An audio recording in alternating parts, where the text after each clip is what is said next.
This video is for all the haters out there, and before I get started on it, can you please hit the like button, follow me on TikTok, and subscribe to me over on YouTube. Okay, for the 95% of my followers and our fan base that are very intelligent, really good people, this video is not for you guys, so please don't take it that way. It's 100% not for you. I love you guys. I love my followers. I did a couple videos this morning where I'm giving Mark Pope all the credit in the world and talking about what an outstanding job he did yesterday, and a really positive video about Kentucky basketball overall. It was our best game of the season. This video is for the hater, redneck, trash, toxic part of our fan base, okay? So I did a pregame video yesterday, and every single thing that I predicted in that video was 100% correct, spot on. I predicted we'd get an easy win over Vanderbilt at home. I predicted Mark Pope would have us ready to play. I predicted we just have better players and there's nothing they can do about it if we come out and play. That's what happened. The post-game video gave Mark Pope all the credit in the world, gave our players all the credit in the world. That wasn't good enough for some people.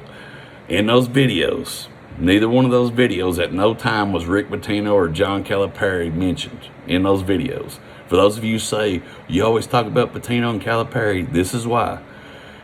In neither video were they mentioned. Well, people comments and they pull them into it, okay?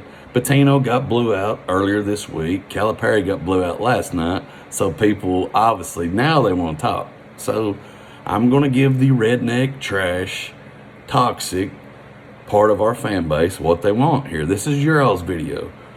For all those who had shitty parents that didn't teach you how to act, you know, probably inbred, you know, mom and dad was probably married, you know, cousins and all that stuff. This is for you all. This is for the redneck part, trash, small percent part of our fan base that makes us look bad from time to time. This is for you people that's probably on welfare. Okay, so somebody commented and said he won't talk about what happened to Pitino or Calipari. Okay. Rick Pitino earlier this week against UConn was beaten 72-40, lowest output of Rick Pitino's coaching career. They only scored 40 points. It was the worst performance of Rick Pitino's career offensively. Beaten by 32 points, only scored 40 points. Crushed. That was an ass kicking. That's what it was. Pitino got his ass kicked.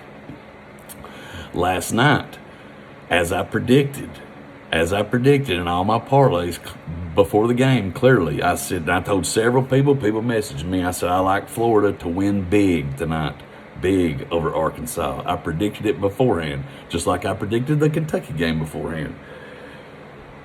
Florida beats Arkansas by 34 points, the worst loss of Calipari's coaching career, 34 points. So what that was last night, it was an ass kicking. Calipari got his ass kicked. Pitino and Calipari both got their ass kicked. Both were on the road, and neither was as bad as the 35-point ass kicking Mark Pope suffered on a neutral floor earlier this year in Nashville. Shut up, Blaze. My dog, Jesus Christ, he's like one of you all sometimes. But yeah, it not as bad as the Mark Pope ass kicking by 35 earlier this year. You know, we've been beat by 29, 25 in Nashville. Our average marginal loss is 30 points in our last 3 games at Nashville. But anyway, just wanted to be upfront and honest. Pitino suffered an ass kicking. Calipari suffered an ass kicking. Earlier this year, Mark Pope suffered a 35-point ass kicking that's worse than anything we've ever seen this year. The difference in these 3 coaches is 2 of them is in the Hall of Fame. 2 of them are national champions. 2 of them have actually been to multiple Final Fours. 1 of them hasn't. 1 of them has never done anything. 1 of them has never hung a banner. 1 of them has no awards. If you click on these sites and you search awards at these coaches, you'll find a nothing in Mark Pope's box. He's never won anything. But I do have some good news, honestly. With Calipari losing to Florida last night and Mark Pope beating Vanderbilt, Mark Pope is now only 668 wins behind Calipari on the all-time list. He only trails him by 668 wins.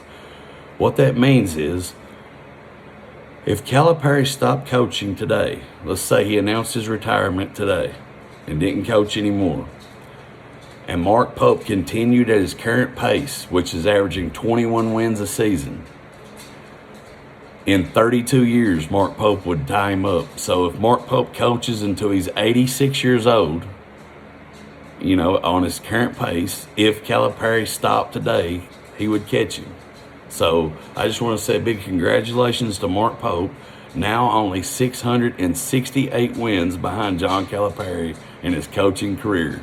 All you haters, have a great day and God bless.